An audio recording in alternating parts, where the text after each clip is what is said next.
Welcome back to my channel. Don't forget to like, comment, share, and subscribe. So I'm back with another Adorning My Locks series. This is part 3.3. In this series, I'll be decorating my niece's locks. Stay tuned. So for her locks, we did a little bit of everything. We did crystals, we did seed beads. She has some butterflies and some hearts in there as well. So definitely watch to the end so you can see what her hair looks like in the daylight.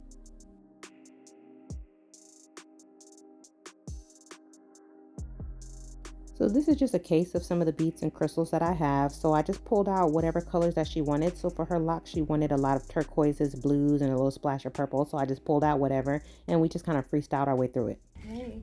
Hi. This is my niece, and then of course my mom's in the background. She's working on some crystal bracelets and other things. So she'll be joining us briefly for this video as well. A, B, C, D, elemental P.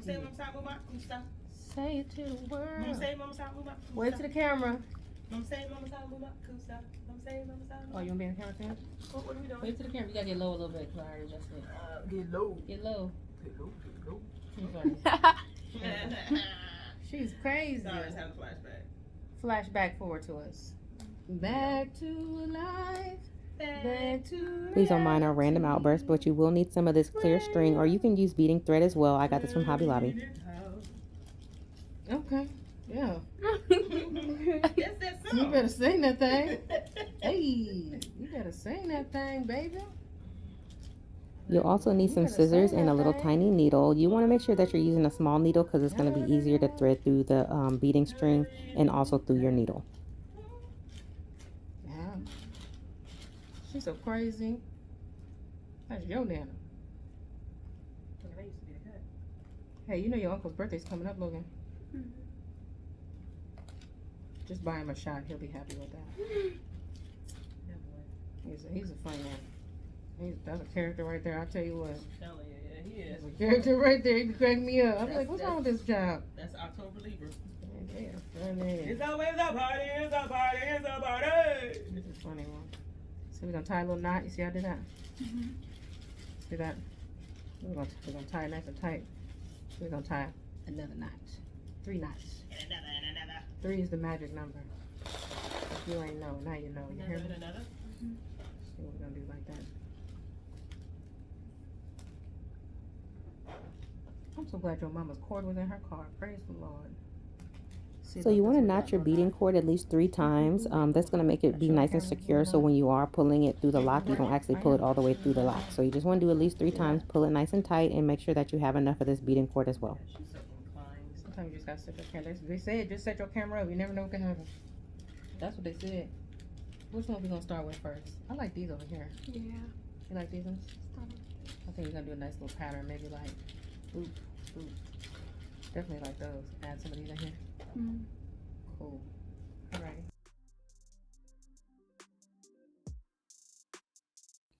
So here I'm just deciding what lock I want to do. I know she wanted a lot in the front and she wants some pops of color in the back as well. So we're just going to start with a few of the front ones. So you're just going to go ahead and pull your needle through. Make sure that you put a bead on it before you actually come and put the needle back through your lock. And then you want to make sure that it's nice and secure and hold that bead down in place. So then when you come back through with the needle, you're actually going to come in through the bead because like I said before in previous videos, this is going to be your first bead. So you want to make sure that it's nice and anchored down and nice and secure. So you're going to do this about 2 times before moving on to your next bead.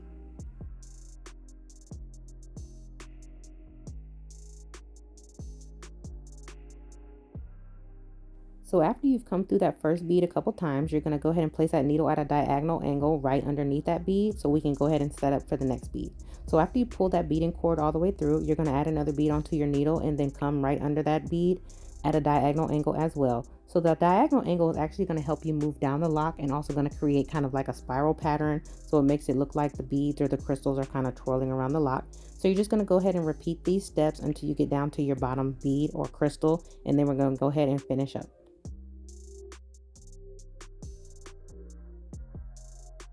So this crystal that I'm adding to this lock is actually Amazonite. So this crystal actually promotes self-discovery, which is good for her age because at this age, they're kind of finding out who they are, who they want to be. So she was really drawn to the color, but I do like the aspects of the crystal as well.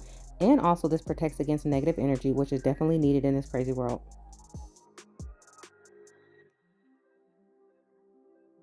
So you're literally going to apply the crystals the same way that we do the seed beads. You're literally just going to string them onto your needle and then come at a downward angle underneath them just to make sure that they're nice and secure. Don't forget to go ahead and pull your beading cord as well. You want them to lay flush or as flat as possible. And then we're just going to go ahead and continue our pattern until we finish up the lock.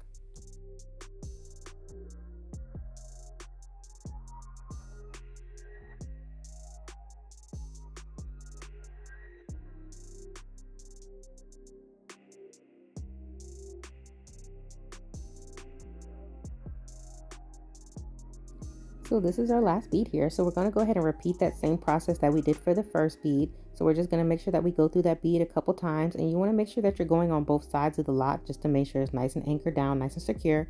Cut off that extra end and then go ahead and tie a few knots. So I usually do about 5 knots or so for the final bead just to make sure. I had to keep adjusting my niece's head because she's trying to look into the camera and see what's going on. But you see her? You see her peeking? But anyway, just go ahead and tie a couple knots, and then your excess thread or your beading cord, you just want to go ahead and cut that off, and then don't forget to trim that top beads thread as well.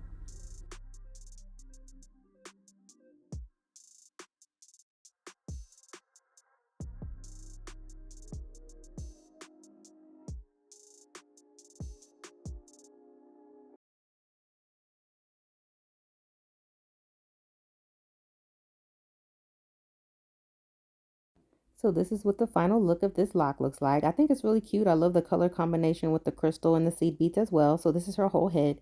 So she has some splashes of purple in there. We made sure to get the front. She wanted a few in the back, just kind of all over her head. We did do some amethyst hearts in there. I have a video on how to do the amethyst hearts.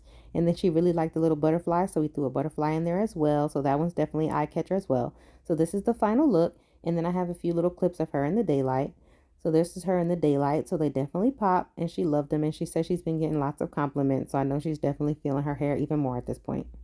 If you like this video and you want to see more, don't forget to check out my playlist. And once again, thank you for watching, and don't forget to like, comment, share, and subscribe.